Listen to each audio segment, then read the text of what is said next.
Hi all, welcome back to GAMTpedia. This is Dr. Karthik. This is part 4 of the 6-part video series on how to create a GAMT. This video again picks up right where the previous one left off. So if you haven't watched part 3, I would encourage you to go and have a look at that before proceeding further. Let's jump in.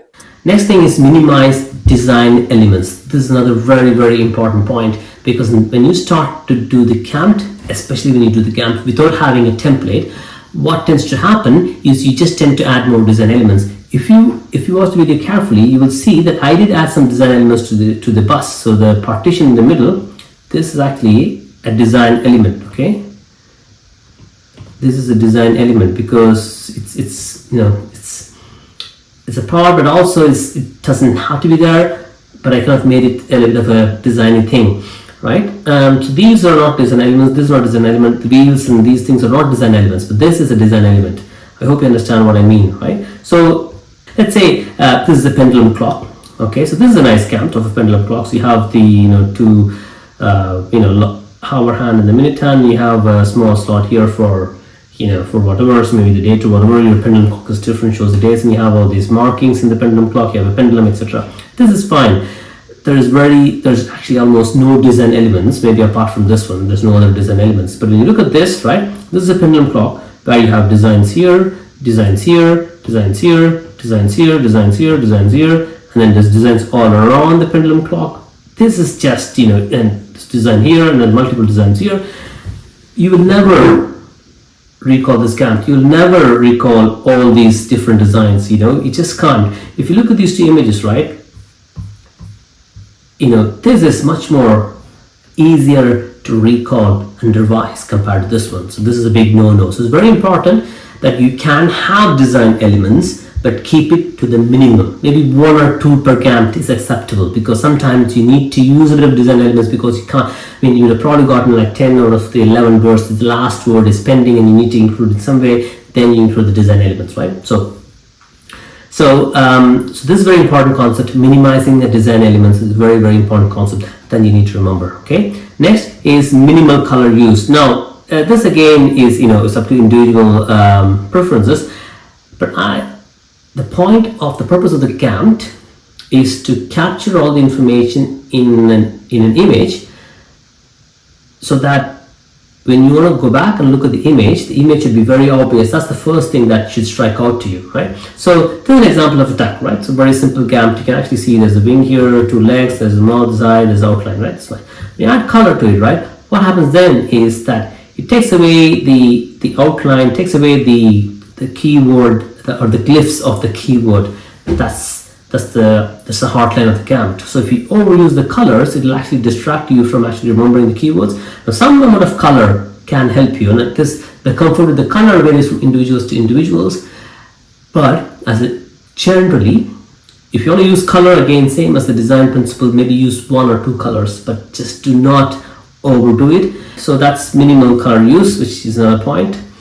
This is another important point, which I call continuity. So what is continuity? So now this is a little bit more nuanced guide for a GAMT formation, right?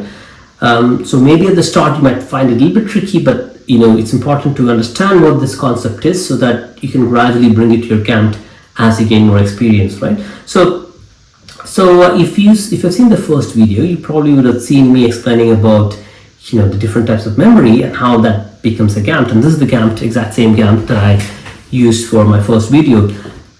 So in this GAMT, we're looking at different types of memory. So there's the memory divided into multiple types. So there's sensory memory, and there is short-term memory, there's implicit long-term memory, there's explicit long-term memory. So what do I mean by continuity?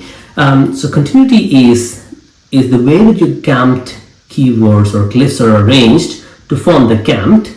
It should make sense to you, should be a bit of a continuity in the whole process. So if you go to the sensory memory, all the sensory memory are located in this part of the GAMT, okay? All the short-term memory are located in this part of the GAMT.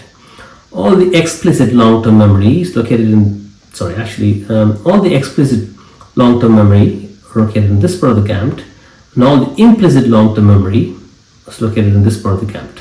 As you can see, there is a very clear order or grouping of stuff. Say for example, the sensory memory has three components. It is auditory, which is the outline of this flower, the tactile, which is the pollen inside, and then the visual, right? Now, if I take this auditory thing or the sensory thing and place it here, if I take the tactile and visual here, it just wouldn't make sense. You know, you want all the keywords related to one particular subtopic in one area.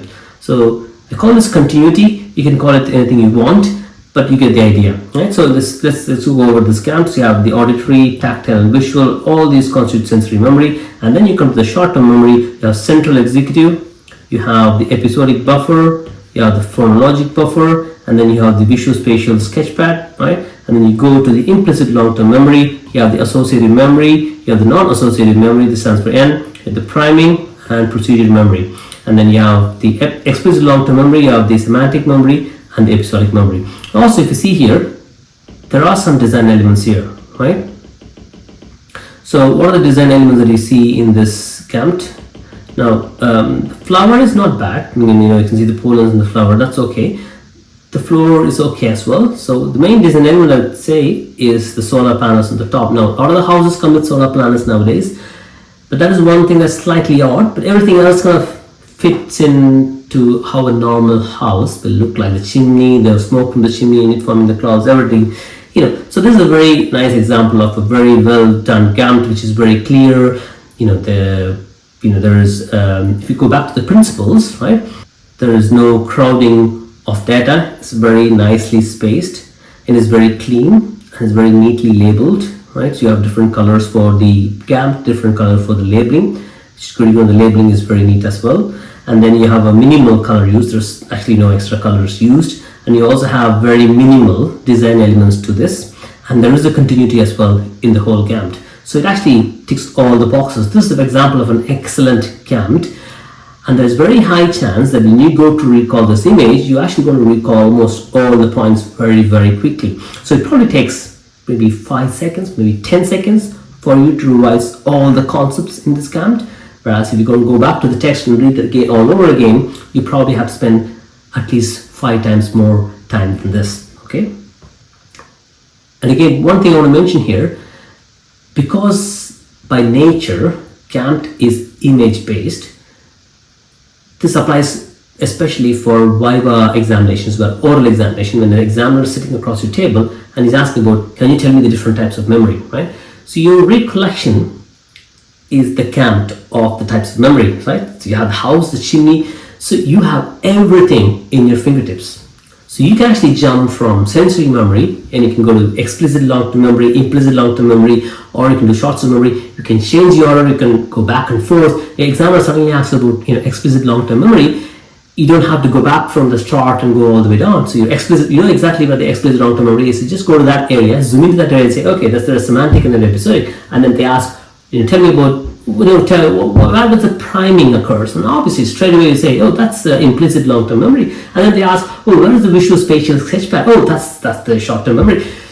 So the ability for GAMT to help you recollecting the facts is just unbelievable. I tell you, you need to use it to believe it. Believe me, I used it so many number of times. I've used it in so many exams. I think this is one of the best methods that you can use to recall information.